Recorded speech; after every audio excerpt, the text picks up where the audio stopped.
las historias más escalofriantes y sorprendentes de los antiguos shows de horrores, donde lo increíble y lo perturbador se encontraban. Imagina una época en la que la televisión aún no existía, Internet era impensable, y las mayores novedades del mundo llegaban en forma de carteles coloridos, pegados en las paredes de las ciudades. Eran anuncios que prometían algo que nadie podía ignorar. Personas que parecían salidas de una pesadilla o de un cuento imposible. Eran los llamados shows de horrores, espectáculos que reunían a hombres y mujeres con condiciones rarísimas, transformándolos en atracciones para multitudes sedientas de algo jamás visto. El público acudía movido por la curiosidad y quizás por una cierta fascinación morbosa. Dentro de las carpas, luces tenues iluminaban escenarios estrechos, y una figura con sombrero de copa anunciaba con voz grave: «Señoras y señores, prepárense para ver algo que desafía a la propia naturaleza». Entre las historias más comentadas estaba la de Pascual Pinón, un mexicano que a primera vista parecía tener dos cabezas. Una de ellas era la suya propia, la otra, inmóvil, con rasgos humanos, reposaba sobre la parte superior del cráneo. La verdad era aún más extraña. Pascual tenía un gran tumor en la cabeza, y los promotores del circo, percibiendo el potencial como atracción, moldearon la hinchazón con cera y maquillaje para crear la ilusión perfecta de un segundo rostro. El público, muchas veces, creía estar frente a una anomalía real. Otra figura que dejaba al público dividido entre asombro y compasión era Ella Harper, apodada la Niña Camello.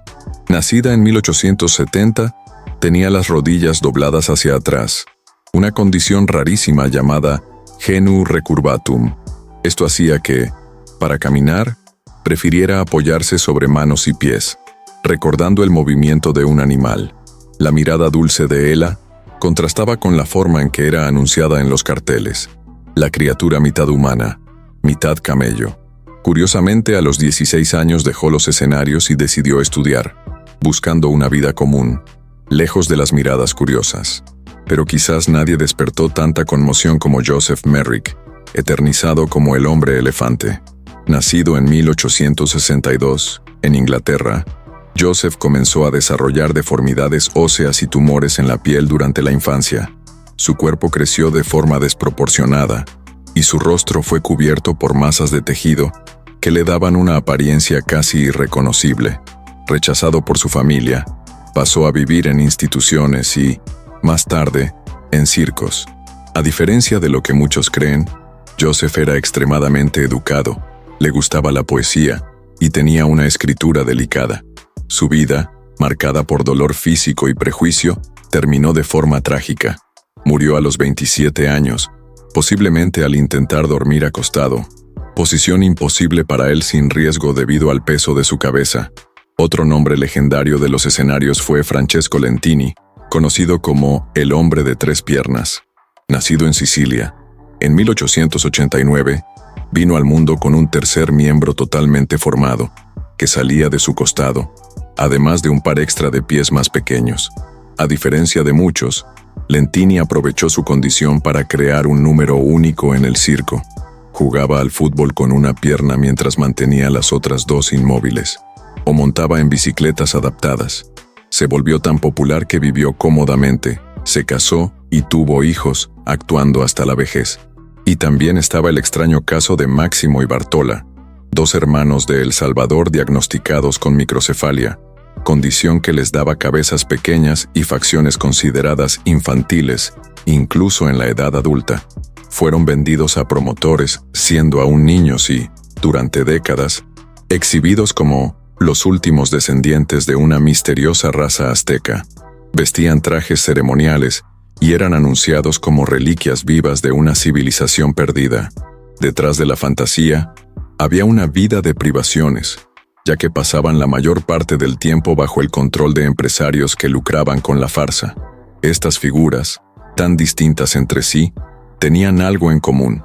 Sus vidas estaban constantemente moldeadas por miradas ajenas, siempre en la delgada línea entre la admiración y la explotación.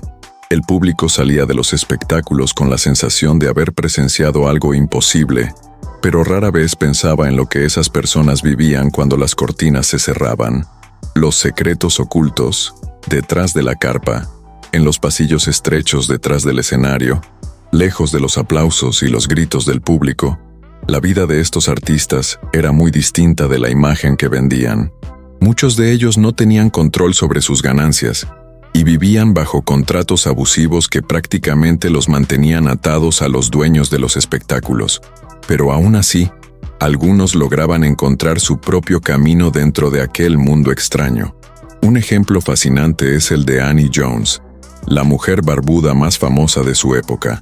Nació en 1865, en Virginia, y desde bebé comenzó a desarrollar una densa barba que nunca dejó de crecer. Sus padres, viendo en ello una oportunidad, la presentaron a P.T. Barnum, el empresario más poderoso del mundo circense. Con apenas 9 meses de edad, Annie ya estaba en exhibición. Aunque el público la veía como una curiosidad viva, Annie hablaba con elocuencia y vestía con gran elegancia, desafiando el estereotipo de fenómeno para demostrar que su inteligencia era tan llamativa como su aspecto.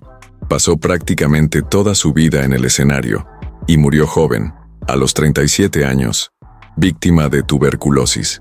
Otro caso que dejaba al público boquiabierto era el de Fanny Mills, conocida como la chica con los pies más grandes del mundo.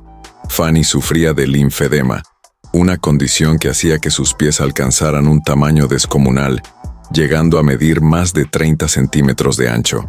Los anuncios del espectáculo decían: pies tan grandes que necesitaría un barril para encontrar zapatos que le queden.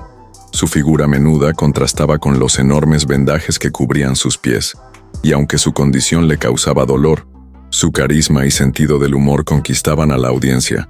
Pero no todas las historias terminaban en aplausos. Julia Pastrana, una mujer mexicana nacida en 1834, sufría de hipertricosis, lo que hacía que todo su rostro y cuerpo estuvieran cubiertos de pelo, además de presentar rasgos faciales inusuales.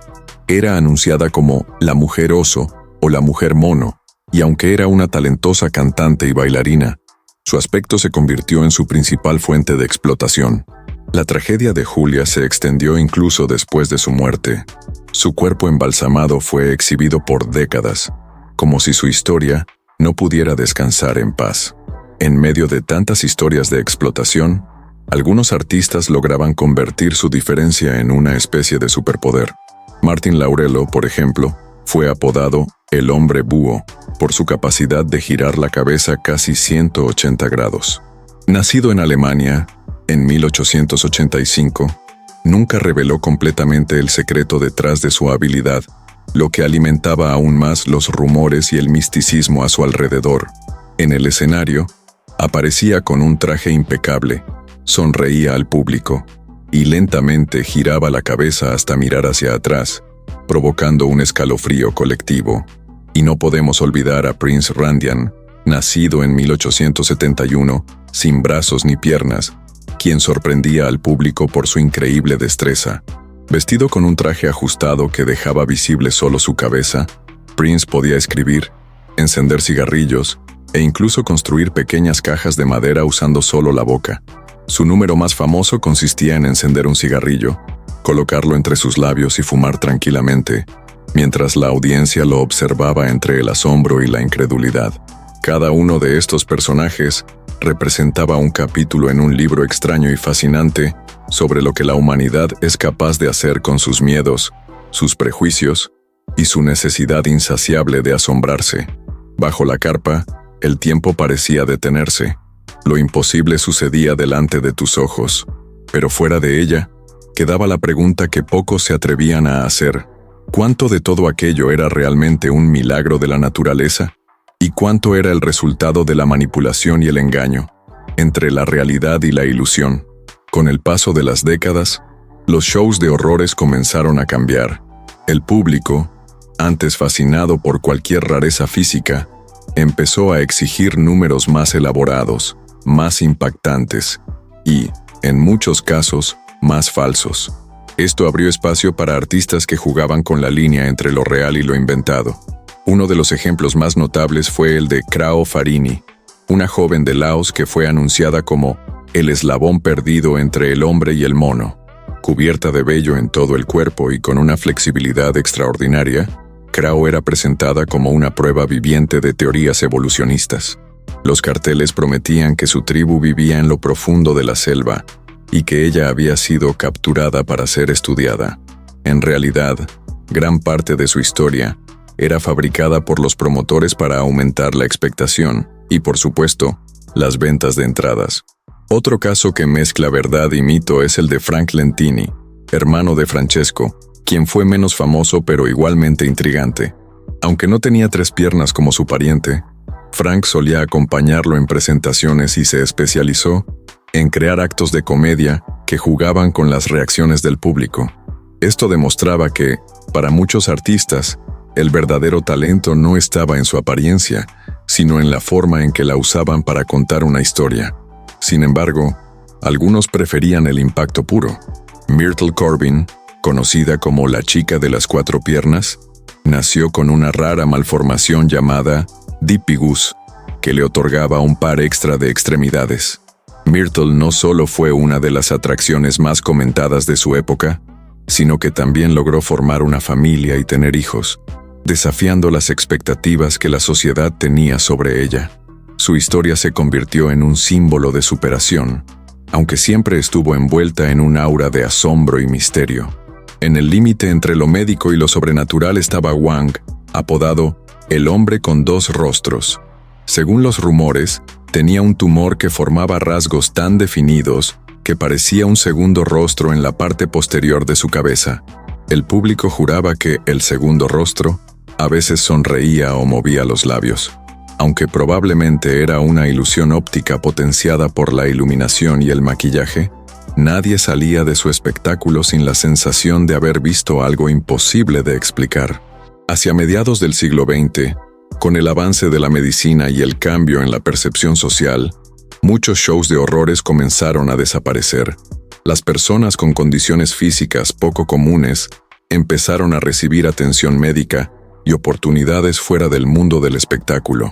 Sin embargo, el eco de esas historias sigue resonando, no solo como curiosidades macabras, sino como testigos de una época en la que la fascinación por lo extraño moldeó vidas enteras. Hoy, al mirar atrás, no podemos evitar preguntarnos, ¿éramos espectadores inocentes de un fenómeno cultural o cómplices de una cruel maquinaria que disfrazaba explotación de entretenimiento? Y ahora la pregunta queda en el aire. Si mañana abrieras una carpa prometiendo mostrar algo jamás visto, ¿cuánta gente estaría dispuesta a pagar para entrar? Y lo más inquietante, ¿qué estarías dispuesto a mostrarles?